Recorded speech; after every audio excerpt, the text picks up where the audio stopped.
Hi, I'm Bill Silver. I'm a realtor with Cape Cod Associates Real Estate in lovely downtown Howardsport. The goal of this report is to help sellers and buyers have a better preview of how long it may take for a specific property to go under contract.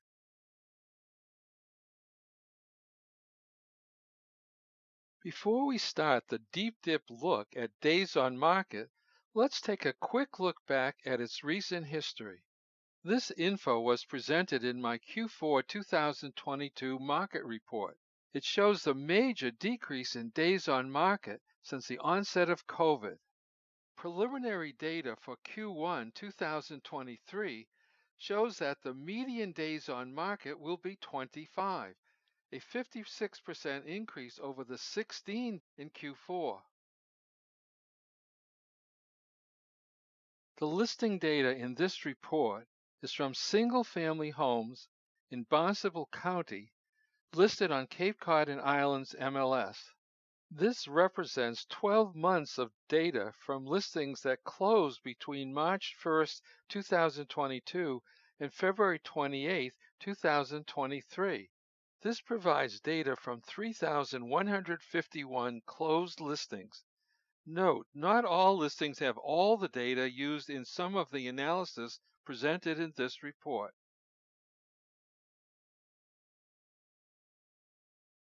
To achieve these goals, we will try to understand days on market itself and look at some of the property characteristics that affect it. Calculating days on market. Distribution of days on market. Sold price. Sold price ratio. Number of sales. Towns. Miles to beach. Private docks. Flood zones. House types. Living space. Lot size. Number of bedrooms. Simply put, days on market equals the date the listing goes under contract minus the date the listing went on the market. Flex MLS has a days on market data field that shows the official result of this calculation for each listing. From this data, I was able to calculate the median days on market, 9.0, and the average days on market, 29.0, for all 3,151 listings included in this study. I also calculated the days on market myself by subtracting the under contract date from the listed date. But for 1,158 listings, I did not get the same result. My days on market median was 11.0 and my average was 34.1, a real fuzzle-wuzzle puzzle. To the rescue were the very dedicated, helpful, responsive, and knowledgeable Cape Cod and Islands technical support team.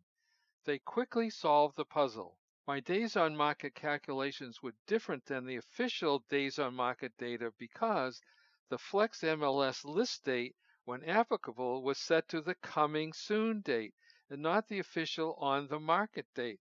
This is why many of my days on market numbers were higher than the official MLS numbers. The good news, this provides a way to identify sold listings that had been listed as coming soon. So I did it. And here are the days on market results for all these listings. The median days on market for coming soon listings was 10 versus 9 for all listings. It seems that coming soon does not actually result in selling sooner. The median days on market for these 3,151 sold listings is 9. Here's the spread of medians from lowest to highest. Here's the span of days on market from lowest to highest. It is good news for sellers when the median days on market is low, but let's move on to the next slide. Here are the number of sales for each of the 9 groups of days on market. Knowing that the overall median days on market is only 9 days may make sellers think, wow, that's low. my house should sell quickly. But it's important to remember that the median is the midpoint. Yes, half the listings sold in 9 or less days. Yet, half the listings sold in 9 or more days. In round terms, for every house that sold in 6 days, there is one that sold in 16 days. For every house that sold in 4 days, there is one that sold in 41 days. For every house that sold in 3 days, there is one that sold in 92 days. And for every 2 that sold in 1 day, there is one that sold in 224 days. It is good news for sellers when the median days on market is low, but it's not a perfect predictor of how long it will take to sell your home. So now let's look at some of the property factors that may affect a listing's days on market. For this slide, I sorted our listings by sold price. The days on market number for each group is the median for that group. Note, the median sold price for all the listings was $690,000. The 300,000 group includes all listings that sold from $1 through $300,000. It's interesting that these lowest price listings did not sell the fastest. I assume that at this price point, these properties did not have the features of interest to a large number of buyers. Note, this group represents only 1% of the sold listings. The 400,000 to 700,000 price groups represent more than half the sold listings. For all four, the days on market medians are below the overall median of 9. The days on market medians for the 800,000 and 900,000 price groups were noticeably higher than the previous groups, almost double. Strangely, when the sold prices hit the 1 million mark, their median days on market went back down to 8, which is below the overall median.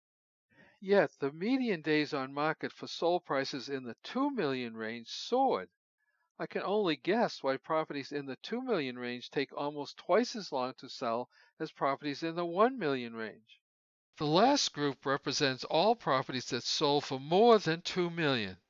The highest sale was 24 million. The median days on market for this group was almost triple the lower price groups. I think this is due to the limited number of buyers able to afford these prices. These 9 groups represent the median original list price divided by sold price percentage. That's the percentage shown at the top of each column.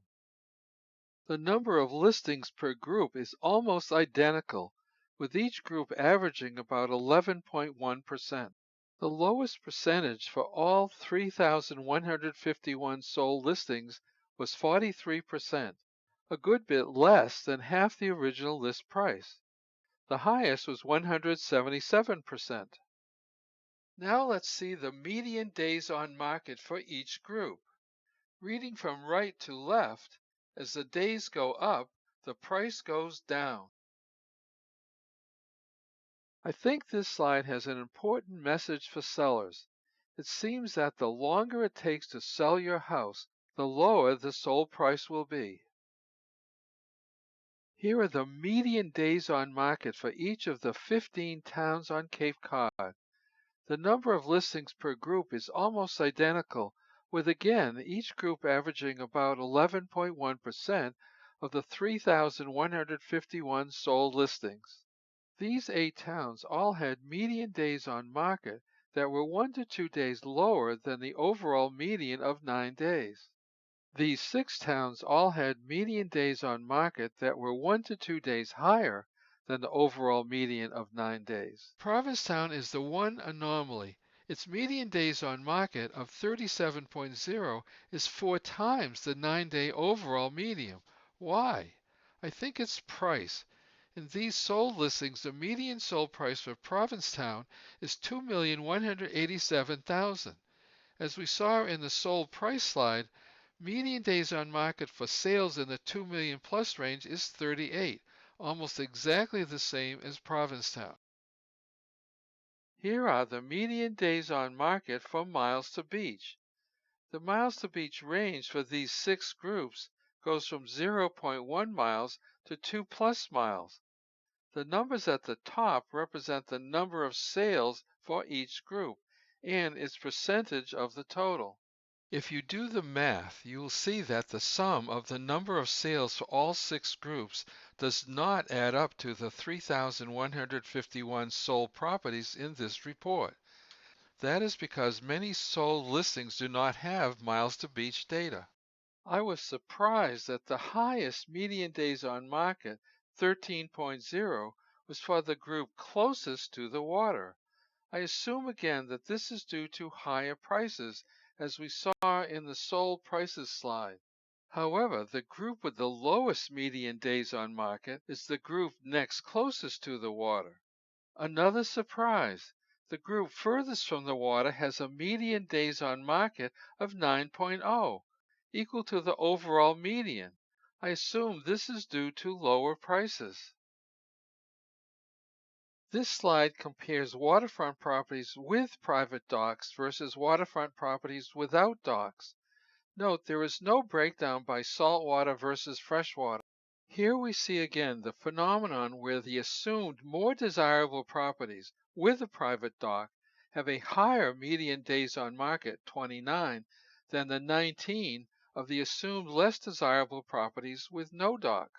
What is really interesting, actually puzzling, is that both no and yes properties have median days on markets that are more than 2 to 3 times higher than other properties in their respective price range.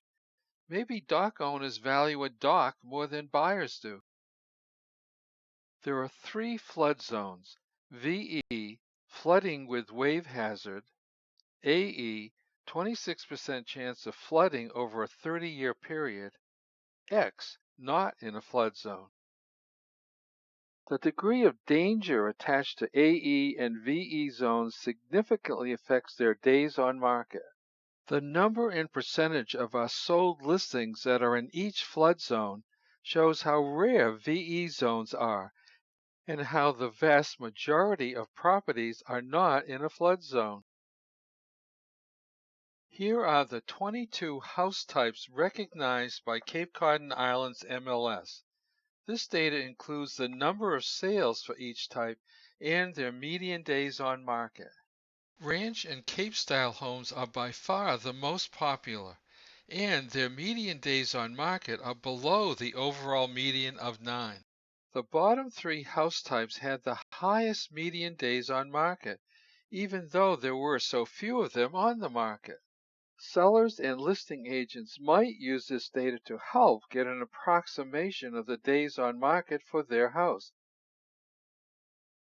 Here are 6 groups representing the number of square feet of living space for our sold listing. The range of living space goes from a low of 250 square feet to a high of 15,000 square feet. Except for the group with the smallest square feet, the median days on market goes up as the size goes up. We've seen this trend before. The bigger, the more expensive, the higher days on market. Here are 5 groups representing the lot size of our sold listings. Also shown is the number sold for each group. The range of lot sizes goes from a low of less than 1/4 of an acre to a high of 30 acres. For this slide, the order of days on market is exactly the same as the order of lot size. Here are 6 groups representing the number of bedrooms in our sold listings. The range of number of bedrooms goes from a low of 1 to a high of 6 plus. One property, the one with the highest number, has 17 bedrooms. Except for the 1-bedroom properties, the median days on market for each group goes up as the number of bedrooms go up. That's my deep dip look at days on market for Cape Cod real estate. Thanks for watching. Each property characteristic influences days on market. The hard part is figuring out how all these effects combine to determine the actual days on market for a specific property. Let me know if you have any questions or suggestions. You can email me at bill@billsilver.com. To see all my Cape Cod market reports, real estate guides, and Cape Cod lifestyle content, go to my website, billsilver.com. Don't miss any new content. Follow me on Facebook and LinkedIn. To see all my videos, go to my YouTube channel, Bill Silver Cape Cod. Wishing you smooth sailing on the seas of life.